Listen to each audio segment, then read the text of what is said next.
हे अनुभव शब्दात मावत नाहीत, कारण तेच फक्त घडत नाहीत, ते मनाच्या आत खोलवर उतरत राहतात. माझ्याही जीवनात असं घडलं होतं. एक काळ असा आला होता की माझ्या आयुष्यात जिथं मी जिवंत होतो, पण आतून पूर्णपणे संपलेलं होतं. सगळं एकदम कोसळलं होतं. जे जवळचं वाटले ते दूरच गेले. आधार हवे असताना ठेवायला खांदासुद्धा नव्हता. रात्री उशिरा डोकं टेकवलं की डोळ्यात पाणी थांबतच नसायचं. मनात सतत एकच प्रश्न, मी इतका वाईट आहे का? माझ्याकडून एवढं काय चुकलं महाराज? हळूहळू वेदना इतकी वाढली की आयुष्य जड वाटायला लागलं आणि मनात कसलाही एकच विचार यायला लागलं, आता बास, आता एवढंच पुरे, आता आयुष्य संपून जाऊ. त्या क्षणी मी शांत स्वामी समर्थांच्या फोटोसमोर बसलो. ना काही मागितलं, ना काही बोललं.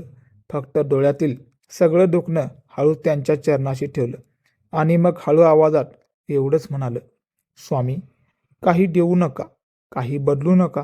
फक्त एवढीच ताकद द्या की आजची रात्र तरी पार पडेल. त्या रात्री पहिल्यांदा रडता रडता मन हलकं झालं आणि मला शांत झोपली. सकाळी झाली. परिस्थिती तशीच तशी होती. समस्या पण तसेच आणि दुःखही सेमच होते.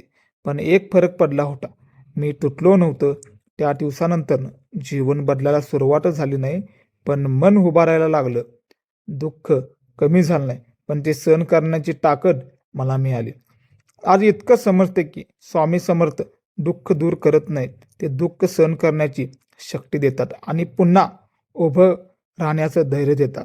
श्री स्वामी समर्थ. ही स्टोरी तुम्हाला कशी वाटली? स्वामी समर्थांचा अनुभव कृपया नक्की कमेंट करा आणि हो, सबस्क्राईब करायला विसरू नका. बोला श्री स्वामी समर्थ. अशा सिरीजसाठी पॅटर्न वेगळा या चॅनलला सबस्क्राईब करायला विसरू नका.